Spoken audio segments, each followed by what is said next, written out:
often hear you saying wonder, breathe, and wander. My entire argument about, like I say, let's not talk mental health, let's talk emotional wellness. Let's talk playfulness and not mindfulness. When we talk about mindfulness, we are saying bring your mind, control yourself, and be serious in the moment. I say no, be playful in the moment. Use your past in context to wonder about it, to recognize it, to honor yourself. You enjoy a fairy tale once upon a time, and you're like, wow, how about once upon a time, even you were that little fairy, you were that little princess, you were that prince, you were the king, you were. Why not recognize that as your narrative? Yeah. Wonder about the past through celebration and playfulness, and bring that into the present by breathing into it.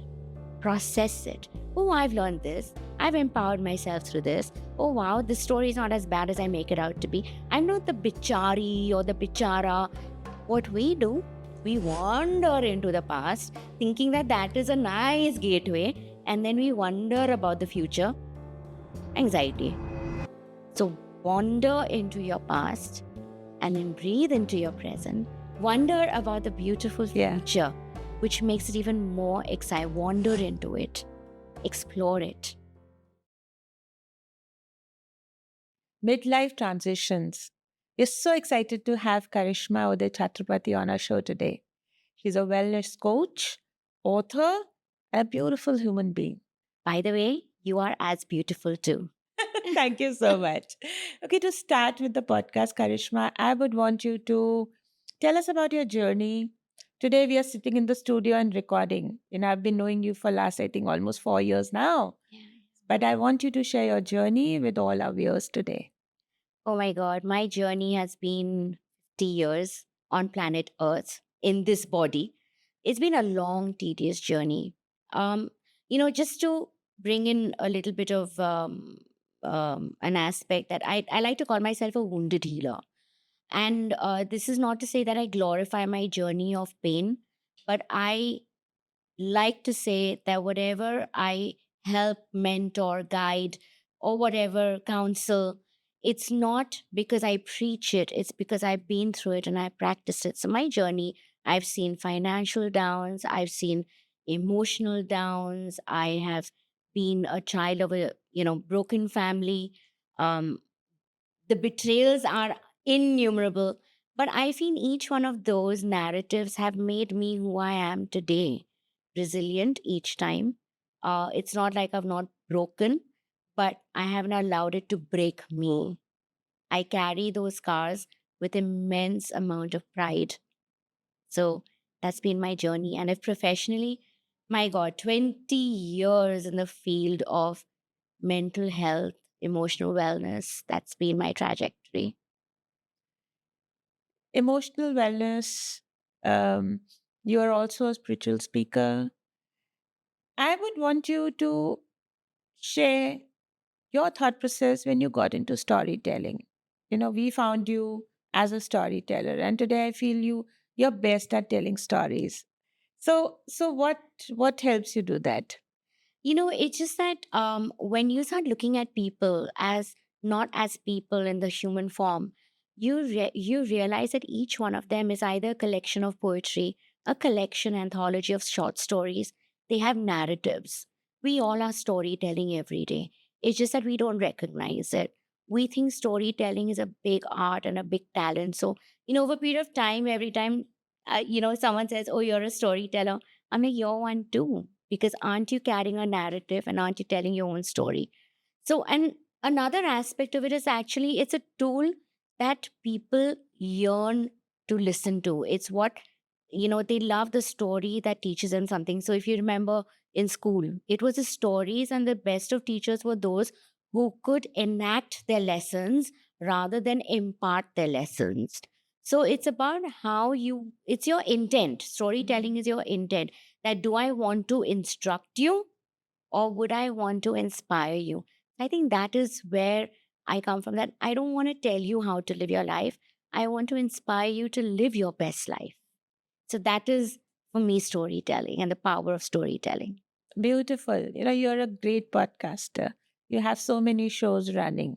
your first show, Mera Vajood, where I think that is one of your best hot selling shows because you just started and you were learning at that time. Why did you do that? I really want to know today. I want to ask you because Mera Vajood is something which, if you listen to each episode, it has a different kind of a feel altogether. Yeah. So let's hear. First thing, why I did it was because of you. For you, by you, everything inspired by you. I love the mic. I love speaking. I love speaking to my clients. Not that I'm a monologue person, but I've never known how to.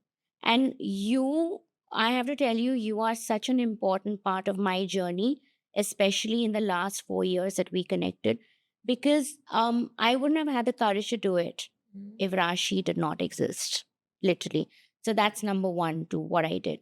Another thing is that, again, when you talk about 4 years ago, we were in the middle of COVID. I was also going through a phase of coming back from a sabbatical, wanting to remold myself, emerge, and be of use to people, but on my own terms and conditions of what was comfortable. So I think when Mera Wajud happened and when we discussed it, it was a lot of me finding myself too. And I love music. And I think COVID gave me a lot of chance to go back to the retro music. So it was like the words of those songs that made me feel that I want to search myself and inspire others to know that the search for the self is never ending. Mera Wajud. It's not something you can find and keep forever. It is something that keeps becoming, you know. So, yes, you are number one on that list of how that happened and why that happened. And the success is attributed to you and Kya Matlab. Because without you and your platform, I wouldn't be sitting here doing this interview. I wouldn't be writing my books. I wouldn't be reclaiming my life in this midlife transition that I'm going through. So thank you, Rashi, for that. And Karishma, you've just been too humble. And thank you for those kind words. Now, when we started the show, you mentioned that there's been a lot of turbulence at a young age, broken family. And you've just gone through your transition after the menopause, you went through your surgery and, it was a big void in your life that came for 3 months, I remember, after your surgery. I want you to share this with all our viewers that how childhood traumas can affect your health at the age of 50, 45. Let's hear. Oh my God, Rashi, this is really important. And I'm gonna be very honest and share this because I want people to relate to what it was for me. So I always, as a young growing up girl, I never thought of career as much as I thought of let's get married, let's have children. And I literally had this thing of I'm gonna have two daughters and one son and twins and this and that. But life took me elsewhere. So I got married at 42. I was gifted a son through my husband's first marriage, and I have a beautiful family now, but I got married late. Never got a chance to birth my own child. And it was okay for the longest time because I kept telling myself, oh, you got type 1 diabetes after 40, you shouldn't think of a child. Then when I met my now present husband, we've had such a great journey that I was like, oh my God, at 42, I'm not having a child. Everything is ready for me and stuff. But suddenly when I had to go through the hysterectomy because of the circumstances. At first, I was like, yeah, let's get it done. Anyways, you've decided no child and all of that. But 4 days before the surgery, I couldn't move from my bed. I broke down.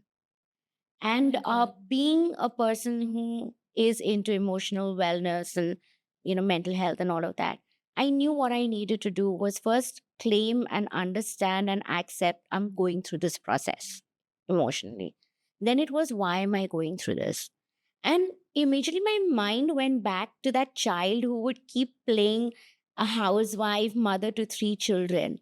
And I realized that that child's dream was never fulfilled. Yeah. And now, even though I've chosen not to be a biological mother, but it's like going back to that child whose life has not been fulfilled as per her dreams. So I had a breakdown over 4 days. I allowed myself to go through it. Truth be told, I did not approach any therapist or anything because I needed to work it out for myself. There was a time when my husband said, you want to postpone the hysterectomy? Let's do it because if you're not ready.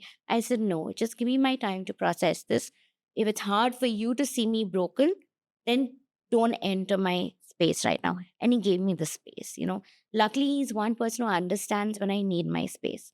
So I went through that. I journaled, I cried, I went through that entire journey.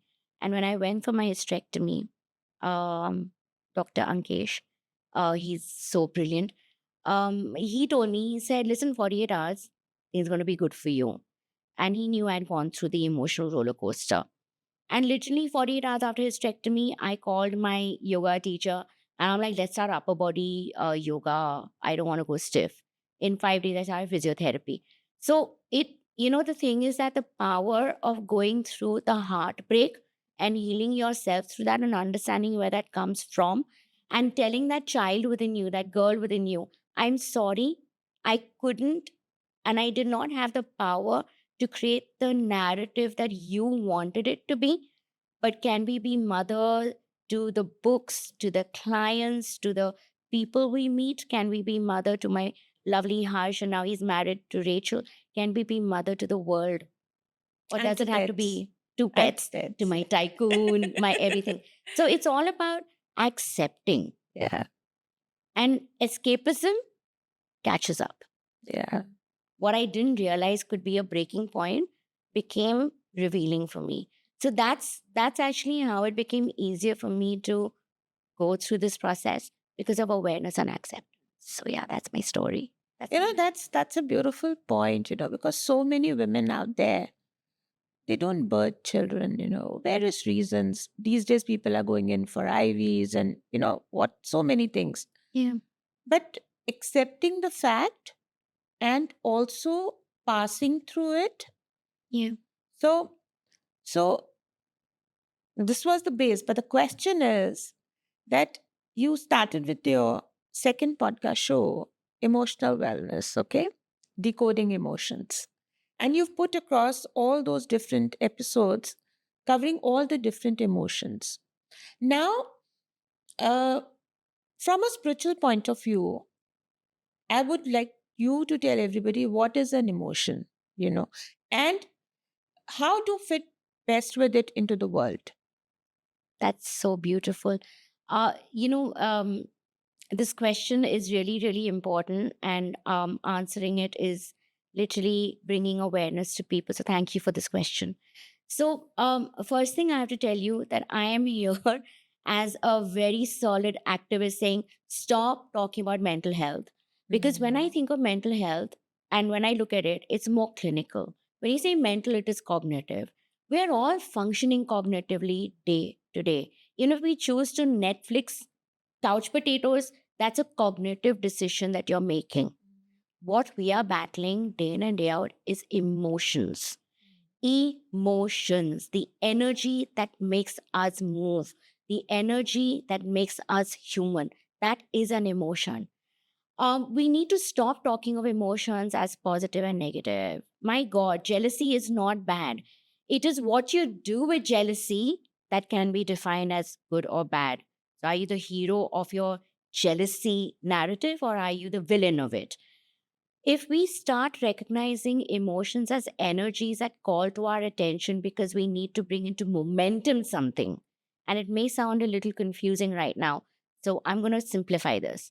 An energy that makes you move at a physical body level, at an intellectual level, at an ego level. That is an emotion. So if you're dealing with anger, first thing, don't deny yourself. Don't say, I cannot be angry. Oh my God, anger is a bad thing. No, I am angry. But don't become that anger. Hmm. If right now someone is disturbing me and crossing my boundary, then I have to be able to be assertive enough to say, please step away. You don't need to be aggressive. We become aggressive because we deny the expression of an emotion in the moment, because we believe that we need to be mindless in that moment and get carried away. Yeah. And then we hate our. So, what we do is that we keep creating a chain of emotions that we call negative. Because first we are angry, we express it angrily, then we regret it, then we feel guilty, and then we feel depressed, and we go into that. But what if you can own it? And what if you can bring in mindfulness and not just mindful eating and walking? For me, that's another conversation that I'd love to have. Let's not be mindful from that perspective. Let's be mindful from the perspective of myself, what I'm going through, what is being triggered. Can I postpone the experience of this? Or do I need to deal with it right now? How can I process it? That is what emotions and emotional wellness is about. And then how you use that emotional awareness and wellness is your intelligence. So I hope I answered your. Excellent. You very candidly just said that if you are going through emotional stress, you will just tell the other person, that let me be in my space. When we talk about families, it's very difficult to use this logic or maybe to use this point, because the moment you tell your husband or your son or your, even for a matter of chance, your house help, that abhi jao, abhi baat mat karo, they feel bad. How do you handle that? That's the thing, the tone and the intent. Mm. The minute you're irritated, you are sending that around and triggering everyone's irritation. True. If you can first settle and understand it for yourself, it need not be abhi jao mere paas mat aao. It can be like abhi ye zaruri hai. क्या आप देख सकते हो? Like one of the biggest irritants for me is I'm like typing away, I'm working on my next manuscript or something, and then my help comes in and says, अच्छा भाभी आज का खाना क्या है? And I'm like, uh, nahi jao. And then that poor thing, she's only come because she's helping me. Because of her, I am sitting and writing, podcasting, reaching out to clients and stuff. So I have to respect her presence. So what I do at that moment is that I would be like, बेटा मैं थोड़ी सी busy हूँ, आप थोड़ा choice बना लो, 10 minute में आ जाओ, फिर हम लोग देखते खाने के लिए. She feels empowered. When you seek space, empower the other person to believe that they should be giving you space. Another thing is that, why space such an important thing, especially from the Indian family scenario? Because we were never taught space. We have come from joint families. We believe that family means getting entangled, being attached.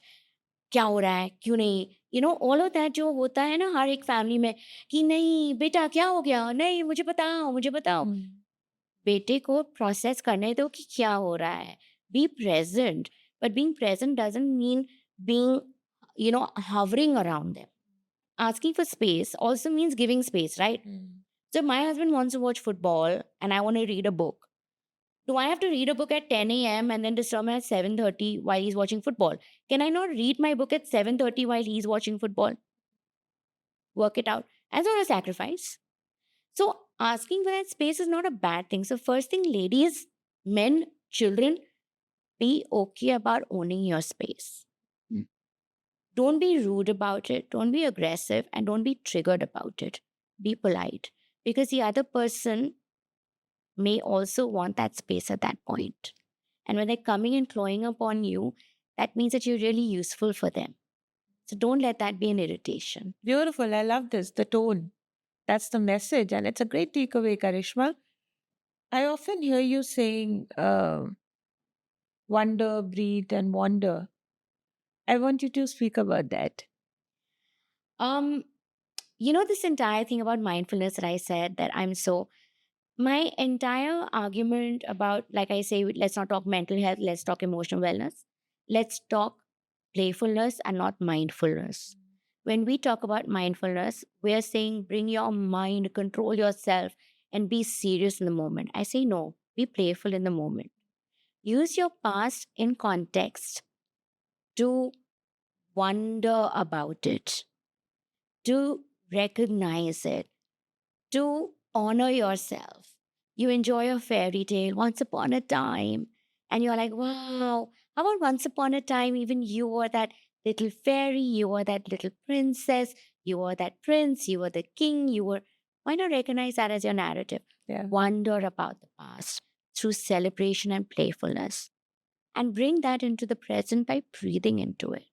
Process it. Oh, I've learned this. I've empowered myself through this. Oh, wow, this story is not as bad as I make it out to be. I'm not the bichari or the bichara. मुझ में कुछ है यार कुछ किया है मैंने अरे वाह I've come through this I have changed so many jobs मैंने कितना कितना jobs किया है I've changed so many jobs I got no stability but maybe your narrative for that time was not stability it was learning Yeah. what have you learned so that is the wonder what we do we wander into the past thinking that that is a nice gateway And then we wonder about the future, anxiety. So wander into your past and then breathe into your present. Wonder about the beautiful Yeah. future, which makes it even more exciting. Wander into it, explore it. Absolutely wonderful. So, which is your favorite Avtara? I love the show, Dash Avtaras. Yeah, Which is your favorite one? I think Matsya. Yeah. Likewise, honestly, Yeah. Yeah, it's the most baby form and the most purest, I think. Yeah. And I think we all are swimming through life now. Yeah. Emotions. Yeah. Emotions is water. So I think as much as, I feel the other avatars are glimpses of our journey, but Matsya is where we have come from. It is the fetal form, and it is where we are all the time Yeah. with the aspiration to come to Kalki. Mm. Yeah. Yeah. Love Something it. very gentle about it. Yeah. Love it. So you've worked a lot into midlife transitions, especially when we speak about emotional wellness. Now, Karishma, if somebody is overwhelmed, emotionally very broken or high, what is the first thing you suggest to them? I don't say breathe first. I say first accept this. Accept the turbulence. I'm not saying be okay. Mm. Don't fight it. We've been taught to fight because we believe that these things happening to us are negative. They're not negative. They're coming to surface because they're calling out for your attention. Mm. The first step is that can I accept that I am feeling what I'm feeling right now? I am feeling overwhelmed.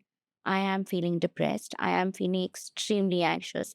I am feeling very angry. I hate myself. Go through it. Hate yourself. Body shame yourself. Don't resist it. Let it out in such a way that एक बार वो उल्टी कर दिया ना तो बस settle हो गए. Acceptance. Then the second thing is that awareness. Mm. I accept I'm going through this emotion right now. मुझे ये हो रहा है पर क्यों हो रहा है उसके पीछे का क्या है right there's a garden beautiful garden but you have these creepers आप क्या करोगे उस garden को thrive करने लिए for that thriving of that garden you're going to pull them out from the roots not from the stems why am I going through this See, it's not easy, I'm just cutting you in between. yes please For example, someone is emotionally very low. So there are phases, It's not easy. You know, what I understand, I might be wrong, but you need to give me some gyan on this, honestly. किसी के साथ कुछ बुरा हो रहा है और वो इमोशनली डाउन है और अगर हम उनको ये बोलते हैं कि सब ठीक हो जाएगा अभी आप इसको एक्सेप्ट करो उसको और गुस्सा आता है ये तुम्हारे साथ थोड़ी ना हो रहा है how do you handle that I am sure you must be handling such cases so I'm not saying कि I'm telling you to say that सब ठीक हो जाएगा नहीं है अभी के लिए तो है ही नहीं मैं सिर्फ कह रही हूँ उसको एक्सेप्ट करो मैं नहीं कह रही हूँ उसके साथ झगड़ा करो उस इमोशन के साथ I am not telling you to resist it I am not telling you to fight it and I am not telling you to escape it I am telling you accept it try in this moment with me allow yourself to be angry about something allow it to happen and I'm like अरे कुछ नहीं राशि छोड़ना क्या है it's irritating you more yeah now if I tell you Rashi can you accept that anger how are you feeling yeah of course it's more peaceful definitely okay and you're back in this room you're alert and you know that you're ready to take this conversation further with me because you've accepted and you've not empowered it see whatever you resist persists it's commonly said let's understand that जिस चीज को आप force करके पीछे like एक wardrobe है आपकी you've got 10 outfits now you've got 20 outfits now you've got 100 outfits capacity of the wardrobe is probably 50 धक्का मारे हो by the time you get 150 outfits what's going to happen Psh, and you're overwhelmed is because you've stored so many emotions that have not been dealt with but you will only deal with them when you can accept them मेहमान आ गए हो, अरे यार ये क्यों आया, अभी चाय बनाना पड़ेगा, अभी पॉडकास्ट का ये हो गया वो हो गया। पर अगर आप उसको एक्सेप्ट करोगे, यू नेवर नो वही मेहमान क्या मैसेज ला सकता है या ला सकती है। True, true, How, true. what have they come to distract you from? They could have empowered you. But if you spend the next half an hour, yaar, ye kyun aaya hai? Chai le aa raha hai," you've only lost an opportunity of a connect for a very purposeful reason. That is the power of acceptance. And then the why. Okay, why am I so angry? Things are not going my way. Okay, why do I feel that things are not going my way? You will go back to that part. Remember my thing before the Yeah. hysterectomy. Yeah. I went to that child who was very hurt and betrayed by me, the adult. Mm. So now you're ready to remove that very organ that can be the birthing process. I accepted that. I fell in love with that child again. Our emotions that come to light are because of triggers and triggers to memories that are stored in our box. Go back to that. Absolutely wonderful. So let's talk about the poet in you. What got you to poetry writing? I think you've authored many books. Let's hear about those. So, I have penned a poetry book. It's an anthology called Mystical Narratives, mesmerizing conversation between moonlight and moonshine. I love the moon, and the sunshine can really weather me down. But I love the moon. The moon is emotions. One thing that I heard that has always kept has impressed my mind is that if the moon can have an influence on the tides, right? We are all tiny spectacles, but we are full of water. We are 70% water. So imagine if emotions is water, what is the influence of the moon? Yeah. And then with that entire thing of moonshine and moonlight, it's about us having our conversations with the moon as the moon being a mirror.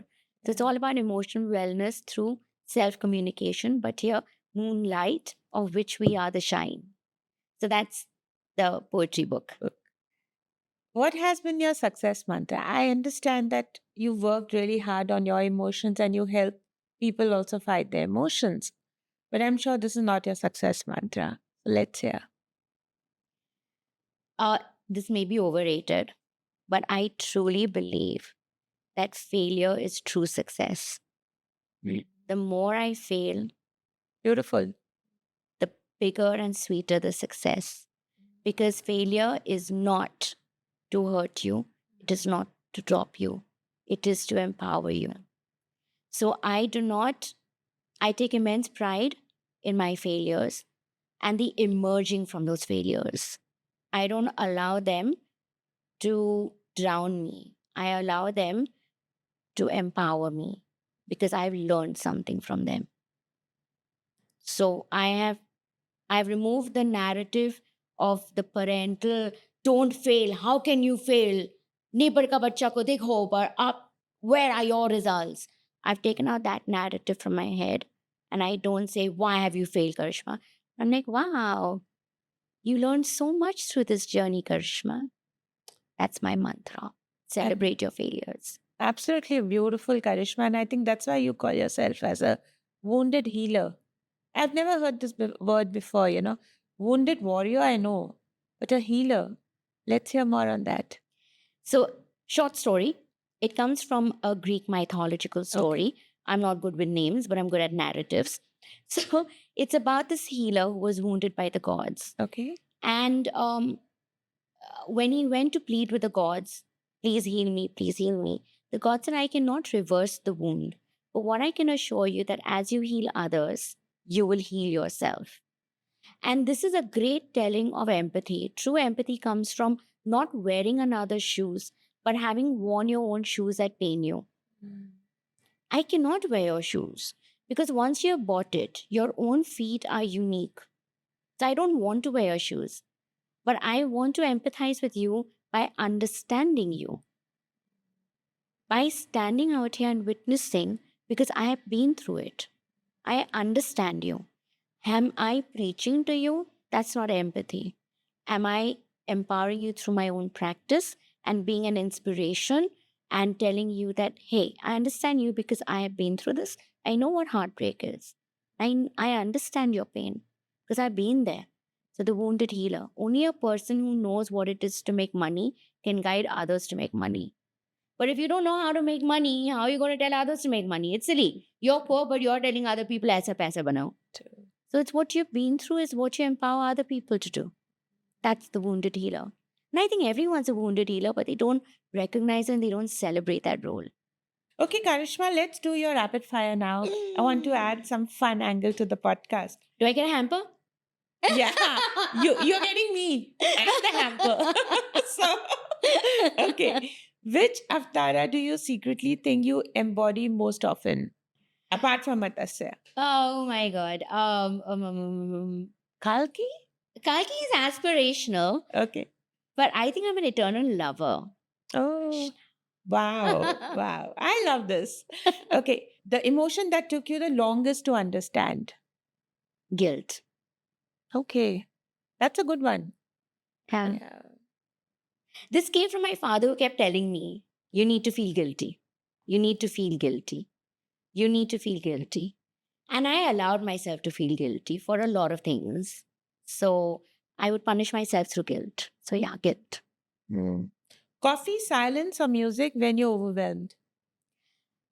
Coffee, music with the sound of music and immersing into. Wow. Okay, one myth you think deserves a modern retelling. I think, wow. I think, the Mahabharata is Yeah. life. Yeah. There are so many layers to it.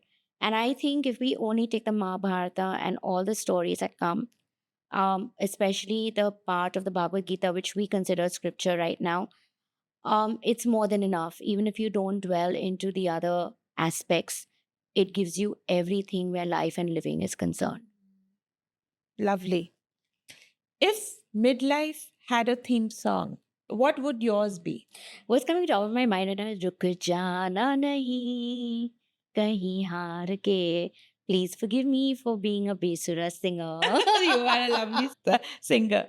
Okay, be honest. Ever try to zen out but ended up napping instead? No, I ain't zen out. Okay. I am a total zen out person. Okay. And Okay. ask my sister-in-law who catches me doing this whenever we're at social places. She's like, you zoned out big time today. Nice. Okay, so coming to your last question, Karishma, what is your future plan now? Where you are heading to? I want to leave back a legacy of inspiring emotional wellness gems. I really want to do that. I think the world will be empowered when they shift to emotional wellness and they understand that that is the basis of life, living, and becoming. And another aspect that I really want to quickly touch upon is something that I believe we all need to live through is choose your becoming. Stop being, stop pausing, but start becoming, recognizing that this moment is an opportunity to make a choice of who you are becoming. Stop labeling your emotions as your personality, but start opting for becoming. Purpose is not in the bigness of life, it is in every step that you take. And purpose is not one thing, it can keep maneuvering and changing. So keep flowing, keep going.